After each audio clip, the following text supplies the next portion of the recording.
So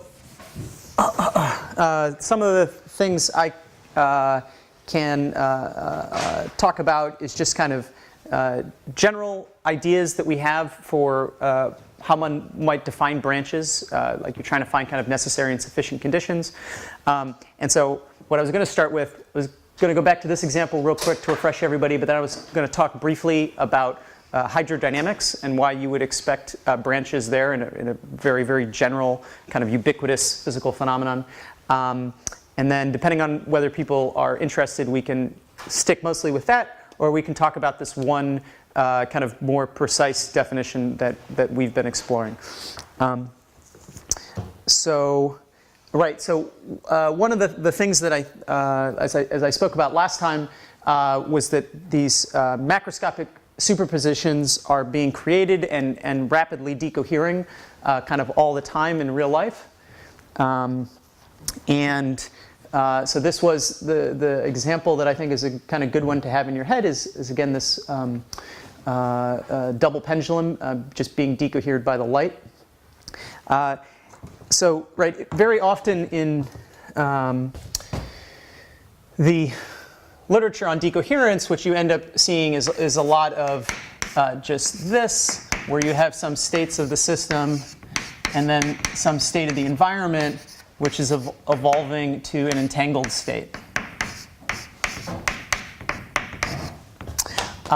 The problem with this, although there's a lot of important stuff going on with this sort of evolution, the problem with this as a kind of definition of branching is that this is something that it's kind of it's never clear why you're picking this system versus this environment, and it's kind of not always clear when it's done.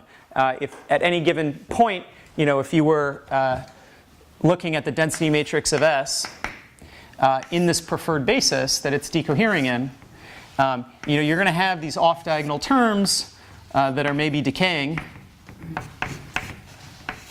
But of course, at every finite time, the density matrix of S has some basis in which it's diagonal, the Schmidt basis. And so if you were just looking at S and looking at its density matrix, or just looking at the entanglement structure between a system and an environment, it would kind of not be clear when is the branching done, could this be undone? And these are the sorts of questions we're looking to answer. And so the big observation that drives this is that for very many cases in real life, we have a generalization from this dynamics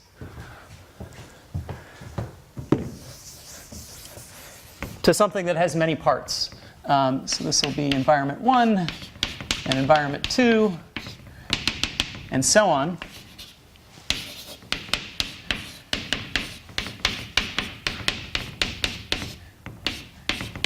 And this is something that is a lot more special. How many people are familiar with or at least heard the words, the triorthogonal decomposition theorem? All right. I think I heard once from you. This is something that not many people care about outside of the quantum foundations community. What's it called? Triorthogonal? Triorthogonal decomposition. So the idea is just that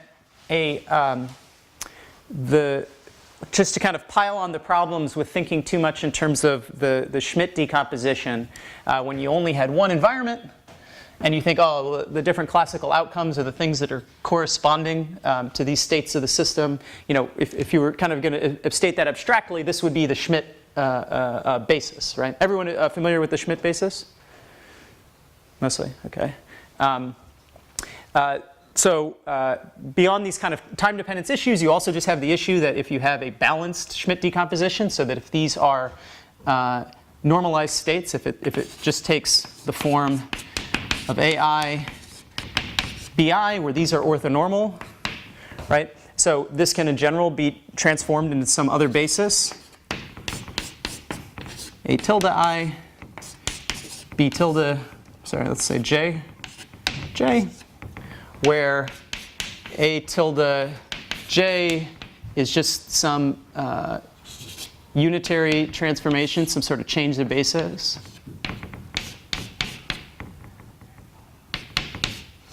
and likewise for B with U inverse. Okay, so there's a basis ambiguity here. Of course, this only happens when there's a degeneracy. If you have non-degenerate eigenvalues here, then this is picked out exactly. But the point of the triorthogonal decomposition theorem, which is not that deep of an idea, is that if you have something like this, where these are orthogonal states, if there is a basis in which this exists, then it is unique. There is no other way to write it down. Unique for all three. Unique for all three. Except in kind of the trivial ways you might imagine by taking a phase off of this guy and applying a phase to that guy. Does that claim at least make sense? And so the idea is to kind of extend this realization that having 3 copies of something is more constraining than having 2 copies, and to really make the key insight that everything that we think about as kind of a classical variable, something that we could say is the outcome of the measurement, or anything really that multiple observers can talk to each other about, is going to be redundantly copied. And so this is, I think, something that it's one of these things that is obvious when you spend 5 seconds thinking about it, but is not obvious if you just think about the universe as a quantum state without thinking about it. That anything that we talk about, the position of macroscopic objects in this room, the position of the Milky Way, or the results of any kind of a quantum experiment, there have to be many copies of this information all over the place. Simply, there has to be a copy in my brain if I'm going to talk about it with you. And in general, anytime we measure something, a very large part of what we mean by measure is that we amplify. That we take something that is information stored at the microscopic scale and put it on the macroscopic scale, and thereby make many copies of it. Does that seem intuitive to people? Does that seem obvious or false? Many copies of the information, right? But, except that you cannot have many copies of everything because suddenly then Perfect. fill up the void. That's right. So in order to make copies, you have to have a blank tape, right? And so this is some sort of source of neg entropy. And this means that you cannot be copying all the information. So the universe has many degrees of freedom. It's fundamentally quantum as far as we can tell. So if there are going to be degrees of freedom that are redundantly copied in many places, this has to be some special subset of those degrees of freedom. And so another way you can think about the problem of trying to identify branches and give it a rigorous definition is to give a definition to what are the preferred degrees of freedom that are copied in many places and what are not. Well, also this argues that that classicality is inimical to equilibrium. That's right. If you have nowhere to put the information, you can't have multi-copy. That's right. Although I don't think I have given enough evidence, and I don't know if anybody has given enough evidence, that there is not a notion of classicality that makes sense in equilibrium for a quantum state. But what we can say is that all the things that we talk about as classical and that we can make predictions about all have this property. Or another way to say it is that if we're going to do science and we're going to make non-trivial predictions, we have to be out of equilibrium. In a university equilibrium, there's not much we can do or say. Okay, so what you can do is you can look at some toy models, and so you can have a toy model like this. So here the situation is you're just looking at what happens if you have like a particle in a superposition. And it has light rays scattering off it, and you'll have some S matrix that will be conditional on the position of that particle. And so you'll have some in state on the photon, and it'll have a corresponding out state that is dependent on the position of the particle. Whoa, geez, excuse me. This is a statement basically that the S matrix is going to be, it's going to take the same sort of form, that the exact same type of evolution that basically commutes with a particular basis of the system.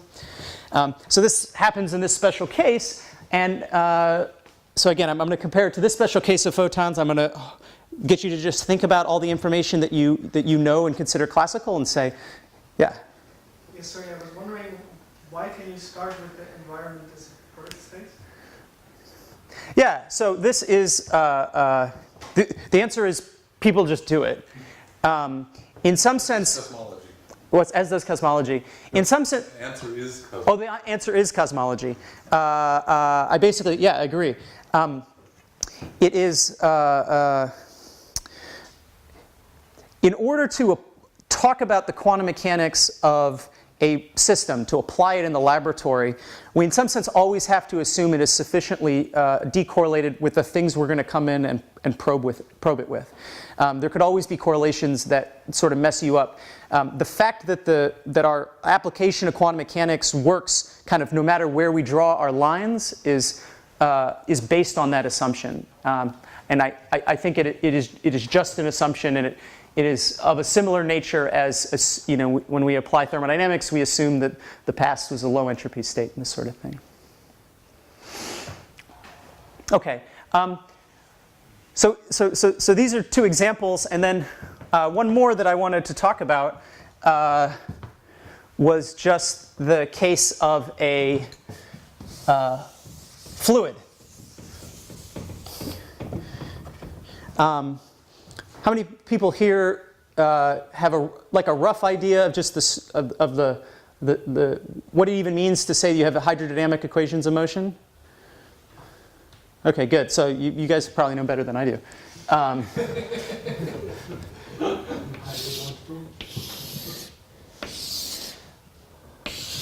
So we have some region. We have some smaller volumes, and there are many degrees of freedom in this volume. Depending on whether you're in kind of a first or second quantized picture, you may be tracking degrees of freedom that are moving through volumes, or they can be localized in volumes. But the key assumption of the hydrodynamics treatment that you can check on individual models with differing amounts of rigor, but the assumption that you make that allows you to derive most of the results is that local volumes come into equilibrium before the total volume does. Okay, so you give it some reasonable initial conditions, maybe without lots of long-range entanglement and lots of correlations, and in a short amount of time, small volumes thermalize. They may have some velocity, but within them that they're... That's right. So your Hamiltonian will be something, and it will have conserved degrees of freedom. And so what that means is that if there are local degrees of freedom that, local conserved quantities that can only change by passing through the boundary, if you have rapid thermalization on small volumes but slow interactions with neighboring volumes, then the state here will be some generalized Gibbs ensemble. Generalized Gibbs ensemble that is characterized by a temperature and maybe a chemical potential and various other conserved quantities. Okay? And the story, of course, is that, and again, I know most of you know this, the story, of course, is that in order to describe the state, just like in a normal thermodynamics situation where maybe you only need a few conserved quantities to describe a state that is fully thermalized, here the state has thermalized at the local scale, and so all we need are the conserved quantities in the different volumes. And then the key additional step that you need to do and prove for your fluid is that these quantities are something now that are going to, say, run over some coarse-grained position and time.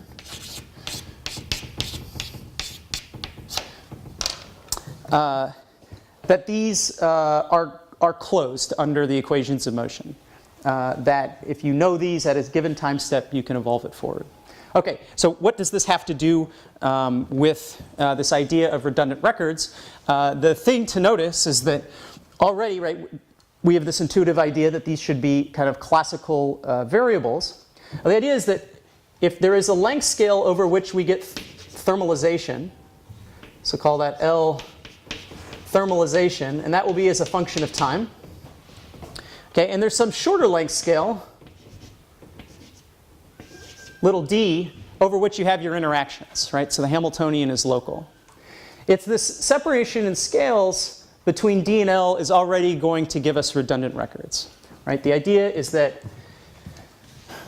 whenever you have G, G, E at some beta mu, this is going to be approximately tensor product of G, G, E, I'll just say small, beta mu, where this tensor product is going over scales of D. So does that claim make sense to people, that when you have a thermalized subvolume, you basically are going to have a bunch of copies of the state. For when you have interactions that extend over a distance, it will not take this approximate tensor structure. But over scales that are longer than the interaction length scale. The temperature and the pressure and the velocity will be replicated because it has come to equilibrium locally. That's right. It will be replicated locally. That's right. But on more than an atomic scale. On more than an atomic scale. And in particular, it's if there are long-range interactions, if there's some sort of